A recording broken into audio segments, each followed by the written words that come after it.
When we think of the Tudors at Hampton Court Palace, we think of Henry VIII and his courtiers and queens, as recorded in portraits. Lush velvet gowns, elaborate hoods, and jewellery. But what about the hundreds of people that worked here at Hampton Court, the ordinary working Tudors? We don't have many examples of them in portraits, but they were the reason huge palaces like this could run. My name's Erin, and I'm the costume manager at Historic Royal Palaces. I'm here at the kitchens today to look at what a cook would have worn during the Tudor period.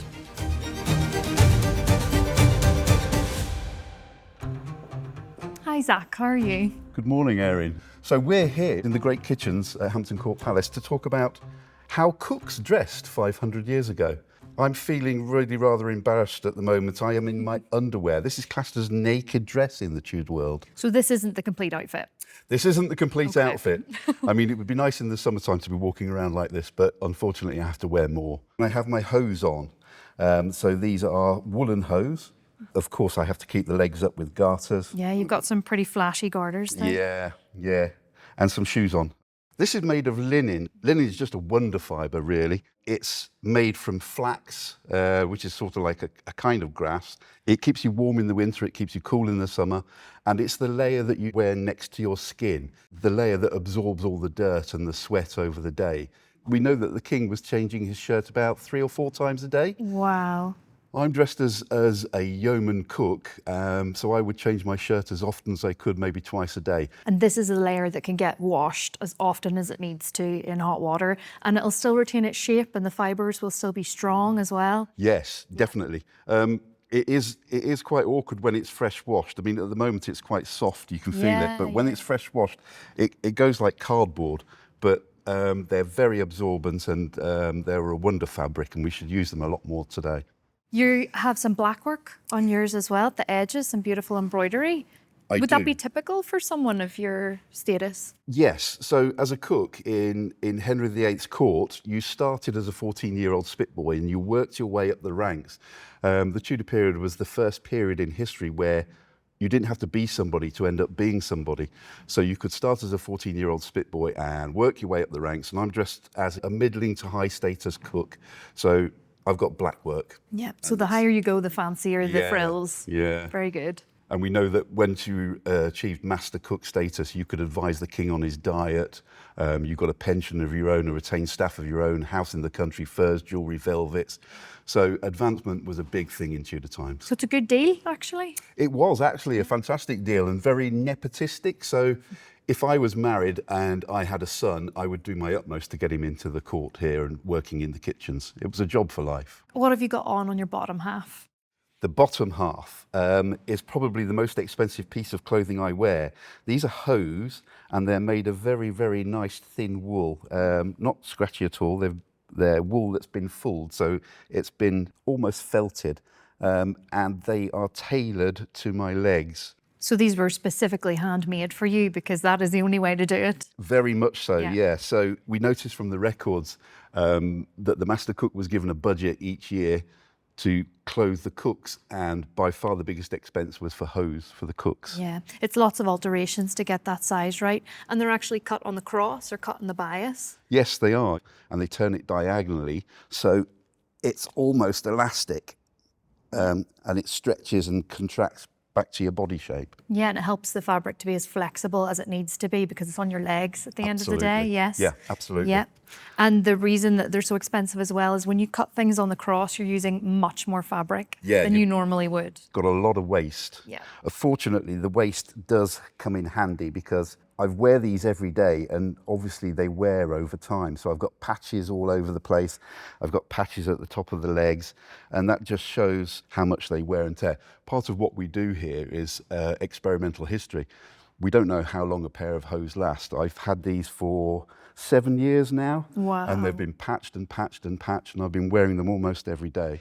So it's an experiment to see how long a pair of hose lasts. So the Tudors are really sustainable clothing, kings and queens. Kings and queens would swap their clothes, almost every day, and you never see a king or a queen in the same outfit, especially in the portraits that they have. But we do see people that worked in normal jobs like cooks, they're wearing the same clothes day in, day out. Yeah, less disposable. Less disposable. than what we have now, of course. Very much so, Yes. yeah. So, Zach, there's no other additional underwear at this period?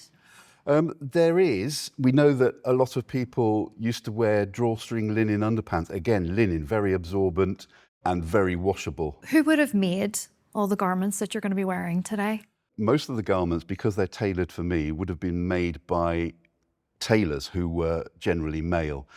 My shirt, however, Holbein shirt, there's lots and lots of flouncy material here, and it's just one piece of material that's folded over my back, and I've got a neck hole there, and women would have made that as well. There were, however, no women in the kitchens, so all tailoring and making of outfits would have been done somewhere else. 200 cooks working for Henry VIII, and it was a completely male environment. So clothes are made by men, for men, Yes. for the most part. For the tailored ones, yeah. Yeah, but for example, a shirt is a simple garment a woman could do at home, along with domestic chores. It's a series of rectangles, essentially, this shirt. Exactly. So that's quite easy to repeat. Yeah. Whereas tailoring, it's a lot more training, and women not typically being educated in those skills at this time. Yeah, it does sound really bad, but the women were the best brewers. Well, that's something. Appreciate that. Zach, your costume today has been made specifically for you, as we know, and that's been made through vigorous research and looking at garments that survive from the time, paintings, records of what's been bought, what kind of fabrics, what kind of colours for the cooks. Absolutely. So that's been really highly researched by experts who have made this for you today, and it is as accurate as we can possibly get it, isn't it? Absolutely it is, yeah. So several years ago, we had a nice lady come in, Christine Carney, and she's done so much research. She has so much clout in the world of medieval clothing. And so almost everything that I'm wearing is authentic. It's been seen in pictures, portraits. The originals have been seen, photographed and handled. So all of the tailoring that I have has been done by a woman who's at the top of her field. So I've got your trunk hose here. Yes. Zach, a very beautiful shade of green. Shall we address the elephant in the room with these? Yes. Yes. Could you tell me anything about that? The codpiece. Lots of people are baffled by them. They don't understand why it's there. It's a fashion accessory. There's a story that Henry VIII sees Emperor Maximilian, and Emperor Maximilian on his suit of armour has got this jewel-encrusted codpiece on the outside of his suit of armour. So Henry VIII has to get one. And because Henry VIII gets one, everybody was a fashion victim 500 years ago, but it wasn't for a pop star, it was for the monarch. So men are also attaching codpieces to their clothing. And it's just something that catches the eye. There is nothing inside there. Contents differ from those advertised, basically. The codpiece here is attached to the main body of the trunk hose by 3 points here, one on top and 2 on the side. The red ones sort of like highlight the area a little bit more. When I need to go for number ones, all I need to do is undo 1 point or the other, and it works like a zipper fly on normal trousers today. Fashion has always started at the top and trickled down. So the king brought this fashion in, but you're a Tudor cook and you're wearing it too. Yeah, so even in the kitchens, I'm following the fashion. If I put them on like so, and like so. Like a pair of shorts. Like a pair of shorts, exactly like that. And because we've got a flouncy shirt on, we have to really work to get it tucked in. They look super comfy, Zach. There's a lot of room around the legs there. There absolutely is, yeah, it's lovely. I can articulate fully once I've got my trunk hose on, so I can bend and stretch. They're quite plain, aren't they? Yeah. By comparison to Henry's wardrobe, but they do still have a bit of decoration and a bit of creativity with them. These are called slashes, Yes. aren't they? Yes. And they've just split open and then we see a contrasting fabric underneath. Yeah. So it's a way of creating, it's a very cheap way actually of creating a pattern, which obviously patterned fabric, very, very expensive. Yeah. But this creates a bit of a stronger look, doesn't it? It does. There was a set of laws called the sumptuary laws. So it defined what you could wear and what you couldn't wear. I couldn't wear red velvets and things like that. I couldn't wear white silks, but I can get away with cheating a little bit. So this is white wool underneath. And we know that in royal circles, the slashings would have silk pulled out. So you could actually see the silk and look at me, look how rich I am. So me as a Tudor cook 500 years ago, I'm following the king by having a codpiece. I'm also following the king and cheating a little bit by pretending that I've got silk showing through it. It's actually wool. So it's kind of an aspirational fashion and it's the appropriate way to do it. But it's interesting that even at that layer of society, people still wanted to embellish their clothes. A cheaper way to do it would have also been maybe stamping as well. You could possibly stamp in some patterns. Yeah. But generally speaking, they're quite plain. Yeah, very much so. Would this have been considered a uniform at the time? Yes and no. What I'm wearing distinguishes me from, say, the spit boy and the pastry cook and everything. So what you were wearing defined who you are 500 years ago. So I've got a little bit of black work in me, so it shows seniority. The colours are pretty uniform, pretty standard in Tudor times. The cooks would have also been issued with a livery coat as well. So when they went to eat and they were dining in public, they all wore coats that were the same. So they were identified as cooks all the time. A sort of more formal occasion. Yes. Yeah. So they're not necessarily in identical clothing, but they do share the same sort of colour palette and shades, green being a very Tudor colour. Green is a very Tudor colour. The Tudor colours are green and white. Lots of people think that they're red and white because of the Yorkist and the Lancastrian rose. However, the Tudor colours were green and white, green for eternity, white for purity. So we're going to get the doublet on now. And what we've done for the purposes of today is a bit unusual because you wouldn't normally have somebody dressing you, right? Yeah, that's true. So normally I would dress myself in the morning. Normally I would have tied the cuffs on my shirt so I could slip my hands through. Over the years, because I am a historical cook, I tend to put on a bit of weight every so often. So there's had to be another gusset put in the back because I've broadened out over the years. And you can see that on the inside with the lining. Yes, Here we there go. we go. I'm holding on to my cuffs because I want that black work to show out of the bottom of the sleeve there. Yep, there's no point in having it if you're not going to show it off. Exactly. Yeah. Let them know who's in charge. It's probably harder for me to do this. Yeah, it is, yeah. There we go. Just make sure that that's on properly.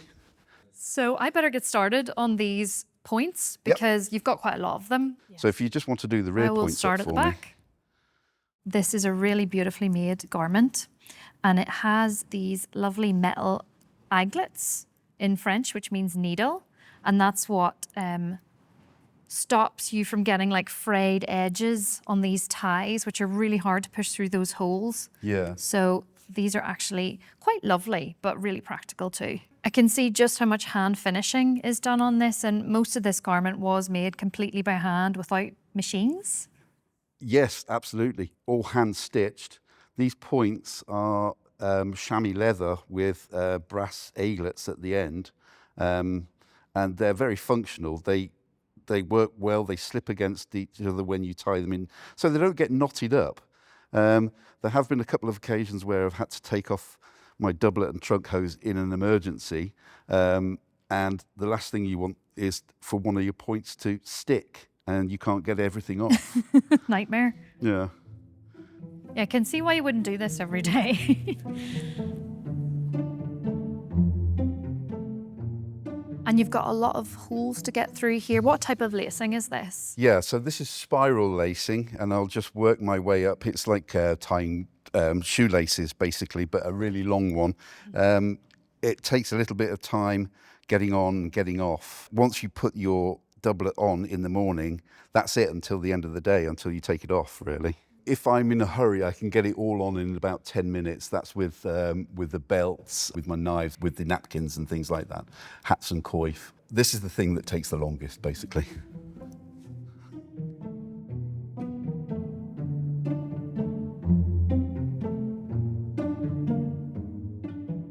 So Zach, you're almost dressed. What are you missing? Yeah, almost dressed. I am missing a few things. I'm missing my accessories. Every Tudor would have worn a belt because they had no pockets in their trunk hose. They wore a belt because it carried their purse. I'm also a cook, so I have my knives on my belt, and I carry most things on my belt around my hip. It's always accessible to have that. This is a statute hat.